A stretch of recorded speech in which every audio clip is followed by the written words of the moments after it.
Look at the mess that I've created. Point cheese cake ಅನ್ನೋದು ತುಂಬಾನೇ viral ಆಗಿತ್ತು. So I could only do this much. ಅದಕ್ಕೆ ನಂಗೆ cooking ಅಂದ್ರೆ ಆಗಲ್ಲ.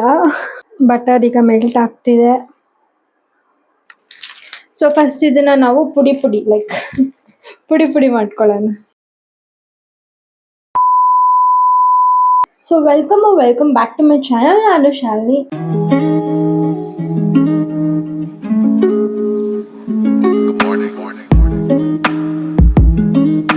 I don't know, last year or year at one point cheese cake ಅನ್ನೋದು ತುಂಬಾನೇ viral ಆಗಿತ್ತು. ಅವಾಗ ಟ್ರೈ ಮಾಡಬೇಕು ಅಂತ ಅನ್ಕೊಂತಾ ಇದ್ದೆ ಅಷ್ಟೇ, ಬಟ್ ಅವತ್ತು ಟ್ರೈ ಮಾಡಿಲ್ಲ. ಆ ಟೈಮು ಇವತ್ತು ಕೂಡ ಬಂದಿದೆ ಅನ್ಸುತ್ತೆ. So let's try it and I am trying it for the very first time. ನಾನು ನಾರ್ಮಲ್ ಚೀಸ್ ಕೇಕೆ ಮಾಡ್ತಿರೋದು. ಫ್ಯೂ ಇಂಗ್ರೀಡಿಯೆಂಟ್ಸ್ ಇವತ್ತು ನಾನು ಚೀಸ್ ಕೇಕ್ನ ಮನೇಲಿ ಮಾಡ್ತಾ ಇದ್ದೀನಿ. ಸೊ ಟೇಸ್ಟ್ ಹೇಗಿರುತ್ತೆ, I have nothing, like zero expectation with zero clue. Let's see how this turn out. ಚೆನ್ನಾಗಿದ್ರೆ ನೀವು ಕೂಡ ಟ್ರೈ ಮಾಡಿ, ಚೆನ್ನಾಗಿಲ್ಲ ಅಂತಂದ್ರೆ I'll give my real and raw opinion. Let's dive into the video. As you know, cheese cake na layer by layer ಮಾಡ್ತಾರೆ. So first ಲೇಯರ್ಗೆ Lotus Biscoff ಅವ್ರದ್ದು caramelised cookies ನ ತಗೊಂಡಿದ್ದೀನಿ. ನೀವು ಇದ್ರ ಬದಲು you can even take digestive biscuits or Marigold biscuit ಕೂಡ ನೀವು ಯೂಸ್ ಮಾಡ್ಬೋದು. ಲೋಟಸ್ ಬಿಸ್ಕಾಫ್ ಅವ್ರದ್ದು ಕ್ಯಾರಮಲೈಸ್ಡ್ ಕುಕೀಸ್ ನ ತಗೊಂಡಿದ್ದೀನಿ. ನೀವು ಇದ್ರ ಬದಲು you can even take digestive biscuits or Marigold biscuit ಕೂಡ ನೀವು ಯೂಸ್ ಮಾಡ್ಬೋದು. ನಂಗೆ ಇದು ಸಿಕ್ತು ಅಂದ್ಬಿಟ್ಟು ನಾನು ಇದು ತಗೊಂಡ್ಬಂದಿದ್ದೀನಿ. ಸೊ ಫಸ್ಟ್ ಇದನ್ನ ನಾವು ಪುಡಿ ಲೈಕ್ ಪುಡಿ ಮಾಡ್ಕೊಳ್ಳೋಣ. This is how the biscuit is. Biscoff ಅಂತ ಬರ್ದಿದೆ. ಒಂದು ತಿಂದು ನೋಡೋಣ ಹೇಗಿದೆ ಅಂದ್ಬಿಟ್ಟು.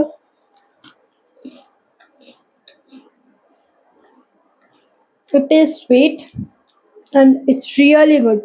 ಹಂಗೆ ತಿನ್ನಕ್ಕೆ ತುಂಬ ಚೆನ್ನಾಗಿದೆ. ಇಟ್ಸ್ ಲೈಕ್ ಅಡಿಕ್ಟಿವ್ ಅಂತಾನೆ ಹೇಳ್ಬೋದು. ರಿಯಲಿ ಚೆನ್ನಾಗಿದೆ. ಹಂಗೆ ತಿಂದೆ ಖಾಲಿ ಮಾಡಿಬಿಡ್ತೀನಿ ಅನ್ಸುತ್ತೆ. ಐ ಥಿಂಕ್ ಈ ಪುಟಾಣಿ ಮಿಕ್ಸರ್ ಸಾಕು. ಸೊ ಲೆಟ್ಸ್ ಜಸ್ಟ್ ಇದನ್ನ ನಾನು ಮಿಕ್ಸಿ ಮಾಡ್ಕೊಂಡು ಬರ್ತೀನಿ. ಎಷ್ಟು ಚೆನ್ನಾಗಿ ಪುಡಿ ಆಗಿದೆ ಈಗ. So I am using Milky Mist ಅವ್ರದ್ದು butter which is unsalted. So ಈಗ ನಾನು ಒಂಚೂರು ಬಟರ್ನ ಮೆಲ್ಟ್ ಮಾಡ್ಕೊತೀನಿ. ಬಟರ್ ಈಗ ಮೆಲ್ಟ್ ಆಗ್ತಿದೆ. ನಾನು ಮೆಲ್ಟೆಡ್ ಬಟರ್ನ ಆ್ಯಡ್ ಮಾಡ್ತಾ ಇದ್ದೀನಿ ಬಿಸ್ಕೆಟ್ಸ್ಗೆ, ಐ ಮೀನ್ ಬಿಸ್ಕೆಟ್ ಕ್ರಂಬಲ್ಗೆ. Then I am mixing this. ಇದೊಂಚೂರು ಕಂಬೈನ್ ಆದರೆ ಸಾಕು, ಜಾಸ್ತಿ ಬಟರ್ ಬೇಕಂತಿಲ್ಲ. ರ್ಯಾಂಡಮ್ ಆಗಿ ಮಾಡ್ತಾ ಇದ್ದೀನಿ and it's just an experiment.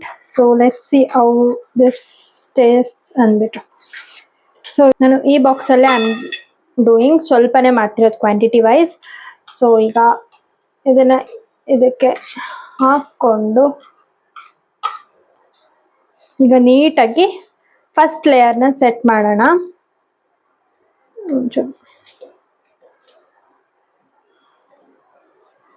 Okay, ಈಗ ಇದನ್ನ ನಾವು ಒಂದು 15 minutes ರೆಫ್ರಿಜಿರೇಟ್ ಮಾಡೋಣ. ಸೊ ಆ ಗ್ಯಾಪಲ್ಲಿ ನಾವು ಸೆಕೆಂಡ್ ಲೇಯರ್ ಕೂಡ ರೆಡಿ ಮಾಡ್ಕೊಳ್ಳೋಣ. ಸೊ ನಾನೀಗ ಹಾಲು ತಗೊತಾ ಇದ್ದೀನಿ. I don't know the quantity. ಇದರಲ್ಲಿ ಪನ್ನೀರ್ ಮಾಡ್ಕೋಬೇಕು. ಸೊ ಇದಕ್ಕೆ ನಾನು ಒಂದು ಚೂರು ನೀರು ಹಾಕ್ತೀನಿ, ಜಾಸ್ತಿ ಹಾಕಲ್ಲ.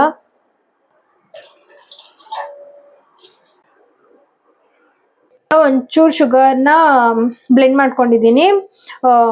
ನಾವೇನು ಸೆಕೆಂಡ್ ಲೇಯರ್ ಹಾಕ್ತೀವಲ್ವಾ, ಸೊ ಅದಕ್ಕೆ ನಾನು ಯೂಸ್ ಮಾಡ್ಕೊತೀನಿ ಈ ಒಂದು ಶುಗರ್ನ. ಇನ್ಸ್ಟೆಡ್ ಆಫ್ ಶುಗರ್ ನೀವು ಜಾಗ್ರಿ ಕೂಡ ಯೂಸ್ ಮಾಡ್ಬೋದು. It's your choice to use.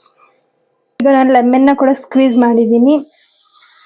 ಹಾಲು ಹೊಡೆದಿದೆ. ಐ ಥಿಂಕ್ ಸೊ ಇಷ್ಟು ಹಾಲು ಸಾಲೋದಿಲ್ಲ, ಬಟ್ ದಟ್ಸ್ ಓಕೆ. ಇರೋ ಅಷ್ಟೇ ಮಾಡೋಣ. ದ ಪನ್ನೀರ್ ಗೈಸ್, ನಾನು ಅನ್ಕೊಂಡೆ ಅಷ್ಟು ಹಾಲು ಹಾಕಿದ್ಕೆ ಐಲ್ ಗೆಟ್ ಮೋರ್ ಪನ್ನೀರ್ ಅಂತ, but no. What shall I do? ಮತ್ತೆ ಹಾಲು ಕಾಯಿಸ್ಬೇಕಾ? ಐ ರಿಯಲಿ ಡೋಂಟ್ ನೋ ಈಗ ಮತ್ತೆ ಪನ್ನೀರ್ ಮಾಡ್ಬೇಕಾ ನಾನು ಅಂತ. ಅದಕ್ಕೆ ನಂಗೆ ಕುಕ್ಕಿಂಗ್ ಅಂದರೆ ಆಗಲ್ಲ. I just wanted to try this, but paneer ಎಷ್ಟಾಗಿದೆ, ಏನಕ್ಕೆ ಯೂಸ್ ಆಗುತ್ತೆ ಎಷ್ಟು ಪನ್ನೀರು? ಕ್ರೀಮ್ ಇದೆ I know, but still paneer ಒಂದು ಲೈಕ್ ಹಾಫ್ ಪೋರ್ಷನ್ ಥರ ಇರಬೇಕು. ನಾನು ಫುಲ್ ಹಾಲು ಹಾಕ್ಬಿಡ್ಬೇಕಿತ್ತು. I am sweating like hell. ಅದಕ್ಕೆ ಇಟ್ಟಿದ್ದೀನಿ ಬಿಕಾಸ್ ಅಷ್ಟು ಪನ್ನೀರ್ ಯಾರಿಗೆ ಸಾಲುತ್ತೆ ಅದಕ್ಕೆ. Look at the mess that have created. Paneer ready ಮಾಡಿ ಇಟ್ಕೊಂಡಿದ್ವಲ್ಲ ಅದೂ ಮತ್ತೆ ಕ್ರೀಮ್ನ ಹಾಕ್ತಾ ಇದ್ದೀನಿ. ನಾನಿಲ್ಲಿ ಡೆಲ್ಟಾ ಡೈರಿ ಕ್ರೀಮ್ನ ಯೂಸ್ ಮಾಡ್ತಾ ಇದ್ದೀನಿ.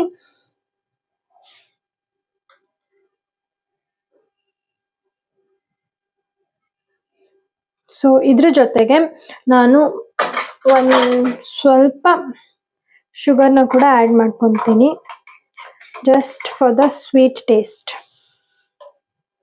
ಪೌಡರ್ಡ್ ಶುಗರ್ ಇದನ್ನ ಕೂಡ ಮಿಕ್ಸಿ ಮಾಡ್ಕೊಳ್ಳೋಣ. ಸೆಕೆಂಡ್ ಲೇಯರ್ನ ಹಾಕೋಣ. ಸ್ವಲ್ಪ ಕಮ್ಮಿ ಆಯಿತು ಅಂತ ಅನಿಸ್ತು ಕ್ವಾಂಟಿಟಿ ವೈಸ್. ಚೂರ್ ಟ್ಯಾಪ್ ಮಾಡಿ ಅಗೇನ್ ಇದನ್ನ ರೆಫ್ರಿಜಿರೇಟ್ ಮಾಡಬೇಕು. ಅಬೌಟ್ 3 to 4 hours ಮಾಡೋಣ. ಥರ್ಡ್ ಲೇಯರ್ಗೆ I am using this dark chocolate. So dark compound chocolate ಇದು. ಇದಕ್ಕೆ ನಾನು ಒಂಚೂರು ಕ್ರೀಮ್ನ ಕೂಡ ಮಿಕ್ಸ್ ಮಾಡ್ಕೊತೀನಿ ಆಮೇಲೆ. ಸೊ ಇದು ನನ್ನ ಥರ್ಡ್ ಲೇಯರ್ ಆಗುತ್ತೆ. ಬಟ್ ಆಫ್ಟರ್ 3 to 4 hours ಆದಮೇಲೆ will do this. Okay, I am back. ಅಂದರೆ ದೇವಸ್ಥಾನಕ್ಕೆ ಹೋಗಿ ಬಂದೆ. ಚೀಸ್ ಕೇಕ್ ಮಾಡಿದ್ದೆ ಅಲ್ವಾ, ಅದ್ರಲ್ಲಿ ಲಾಸ್ಟ್ ಸ್ಟೆಪ್ ಒಂದು ಉಳ್ಕೊಂಡಿದೆ. So let's just do that. ಈ ರೀತಿಯಾಗಿ ನಮ್ಮ ಚೀಸ್ ಕೇಕ್ ಆಗಿದೆ.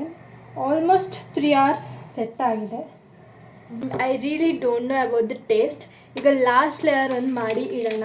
ಕಾಂಪೌಂಡ್ ಚಾಕ್ಲೇಟ್ನ ತೊಗೊಂಡಿದ್ದೀನಿ. I think this should be enough. ಚಾಕ್ಲೇಟ್ನ ಐ ವಿಲ್ ಜಸ್ಟ್ ಚಾಪ್ ಮಾಡಿ ಡಬಲ್ ಬಾಯ್ಲಿಂಗ್ ಮೆಥಡಲ್ಲಿ ಮೆಲ್ಟ್ ಮಾಡ್ಕೊಳ್ಳೋಣ.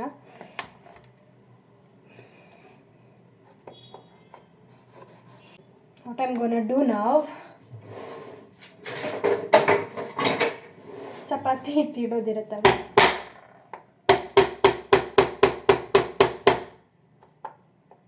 ಇದೆಲ್ಲ ಹೊಡೆದೋಗುತ್ತೆ ಇದೆ.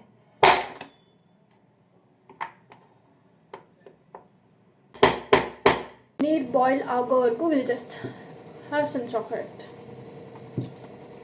This is really such a good chocolate. Dark ಆಗಿದ್ರು ಒಂಚೂರು ಕಹಿ ಇಲ್ಲ. Amazing taste. ಸೊ ನೀರು ಬಾಯ್ಲಿಂಗ್ ಇಟ್ಟಿದ್ದೀನಿ. ಈಗ ಇದನ್ನು ಇಲ್ಲಿ ಪ್ಲೇಸ್ ಮಾಡ್ತೀನಿ. But I should be careful because ನೀರು ಇದರೊಳಗೆ ಹೋಗದೆ ಇರೋವಾಗ ನೋಡ್ಕೋಬೇಕು. ಒನ್ಸ್ ಚಾಕ್ಲೇಟ್ ಮೆಲ್ಟ್ ಆದಮೇಲೆ I let you know what to do next. ಏನಿಲ್ಲ, ಇಟ್ಸ್ ಸಿಂಪಲ್. ಅದೇನು ಚೀಸ್ ಕೇಕ್ ರೆಡಿ ಮಾಡಿ ಇಟ್ಟಿದ್ದೀವಲ್ಲ ಅದ್ರ ಮೇಲೆ ಇನ್ನೊಂದು ಲೇಯರ್ ಆಗಿ ಲಾಸ್ಟ್ ಆ್ಯಂಡ್ ಫೈನಲ್ ಲೇಯರ್ ಆಗಿ ಇದನ್ನು ಇಡೋದು ಅಷ್ಟೇ. ಸೂಪರ್ವಾಗಿ ಮೆಲ್ಟ್ ಆಗ್ತಿದೆ. ಬಟ್ ದ ಥಿಂಗ್ ಇಸ್, ನೀವು ಈ ಚಾಕ್ಲೇಟ್ ಡಾರ್ಕ್ ಚಾಕ್ಲೇಟ್ ಏನಿದೆ ಅದಕ್ಕೆ ಇನ್ನೊಂಚೂರು ಲೈಕ್ ನೀವೇನಾದರೂ ಈ ಥರ ಕ್ರೀಮ್ನ ಆ್ಯಡ್ ಮಾಡಿದ್ರೆ then it really melts so good. Wow! Look at the consistency. So ಬನ್ನಿ ಈಗ ಇದನ್ನ ಚೀಸ್ ಕೇಕ್ಗೆ ಹಾಕೋಣ.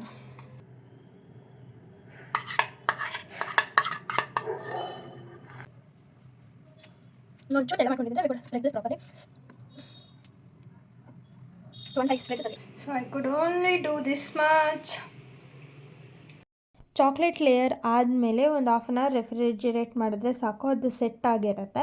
ಈಗ ನಾನು ಇದನ್ನು ನಮ್ಮ ಅಕ್ಕಗೆ ತೊಗೊಬಂದು ಕೊಡ್ತಾಯಿದ್ದೀನಿ ಟೇಸ್ಟ್ ಮಾಡೋದಕ್ಕೆ. ಅಟ್ ಫಸ್ಟ್ ನಮ್ಗೆ ಗೊತ್ತಾಗಲ್ಲ ಟೇಸ್ಟು, ಬಟ್ ತಿಂತಾ the taste was like Heaven ಅಂತಲೇ ಹೇಳ್ಬೋದು. ರಿಯಲಿ ದಿಸ್ ರೆಸಿಪಿ ನಾನು ಮಾಡಿರೋ ಥರ ನೀವು ಕೂಡ ಮಾಡಿದ್ರೆ ನಿಜ ತುಂಬ ಚೆನ್ನಾಗಿ ಬರುತ್ತೆ. ಆ್ಯಂಡ್ ಎಸ್, ತುಂಬ ಚೆನ್ನಾಗಿತ್ತು ಅಂತ ಹೇಳ್ತಾ ಇದ್ದೀನಿ ಇಲ್ಲಿ. And proud of my self because ನಾನು ಮಾಡಿರೋ ಅಂಥ ಎಷ್ಟೋ ರೆಸಿಪೀಸ್ ಇಷ್ಟ ಆಗ್ತಿರ್ಲಿಲ್ಲ, ಬಟ್ ದಿಸ್ ರೆಸಿಪಿ ನಿಜ ತುಂಬ ಚೆನ್ನಾಗಿತ್ತು. ಆ್ಯಂಡ್ ಒಂದು ದಿನವೂ ಅಲ್ಲ, ಒಂದು ನೈಟ್ಗೆ ನಾನು ನಮ್ಮ ಅಕ್ಕ ಇಬ್ಬರು ಸೇರಿಕೊಂಡು ಖಾಲಿ ಮಾಡಾಕಿದ್ವಿ. ಸೊ ಇನ್ನೂ ಈ ಥರ ವೀಡಿಯೋಸ್ ನನ್ನ ಚಾನಲಲ್ಲಿ ನೀವು ನೋಡಬೇಕು ಅಂತಂದರೆ please make sure to like, share, comment. ಮತ್ತು ನೆಕ್ಸ್ಟ್ ಇನ್ನೂ ಯಾವುದಾದ್ರೂ ರೆಸಿಪಿ ಟ್ರೈ ಮಾಡಬೇಕು ನಾನು ಅಂತಿದ್ದರೆ ಕಮೆಂಟ್ ಸೆಕ್ಷನಲ್ಲಿ ಕಮೆಂಟ್ ಮಾಡಿ.